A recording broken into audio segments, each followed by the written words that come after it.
Chapter 11, States of India. Now, all of us know what a state is. There are 29 states in India. Before moving ahead with the chapter, I just want you to know a few things which we are going to cover up in this chapter. We live in India, that is our country. Now, our country is very vast and it is further divided into smaller divisions called states, and there are 29 states in India. These states are further divided into districts and sub-districts. There are what? States.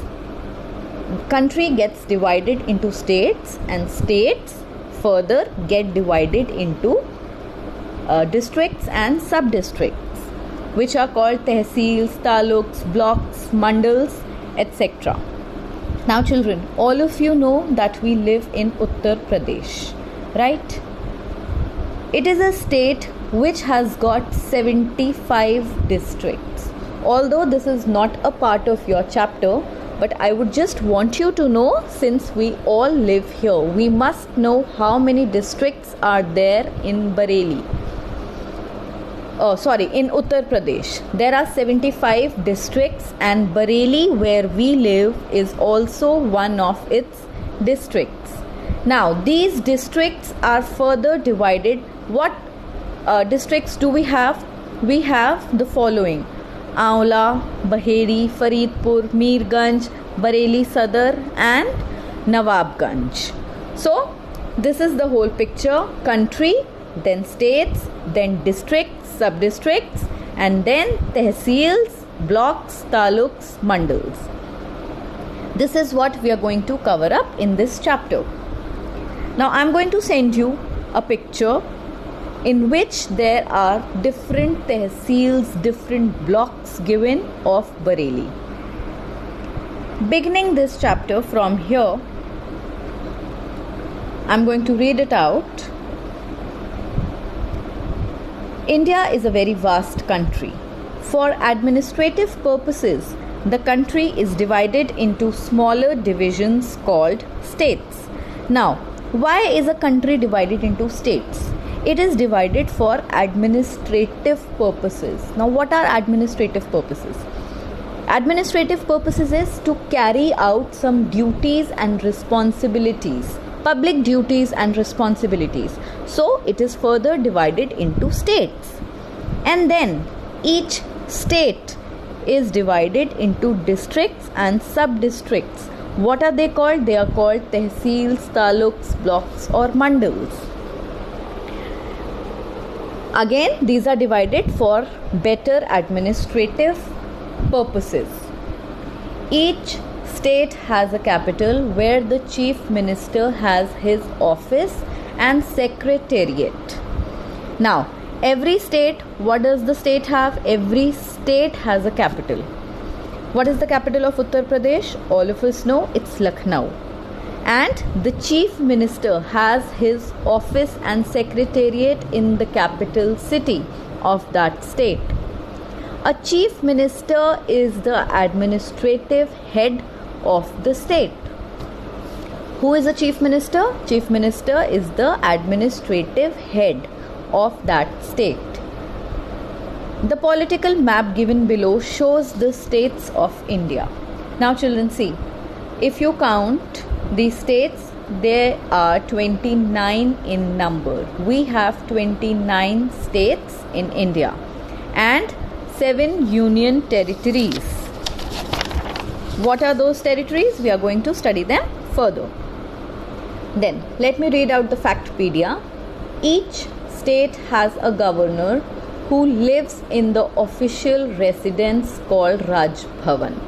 Now, what is the official residence of a governor called? That's called a Raj Bhavan. Each state has a governor who lives in the official residence. Now, you can be questioned, what is the official residence of a governor called?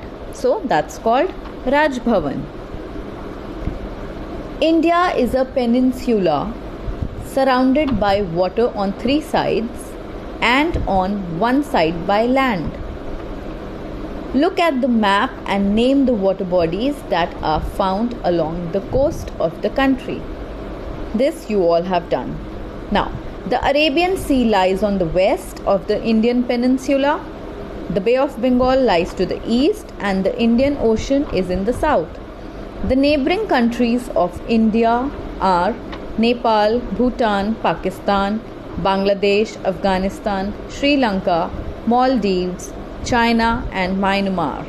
So children, you have to learn all these countries.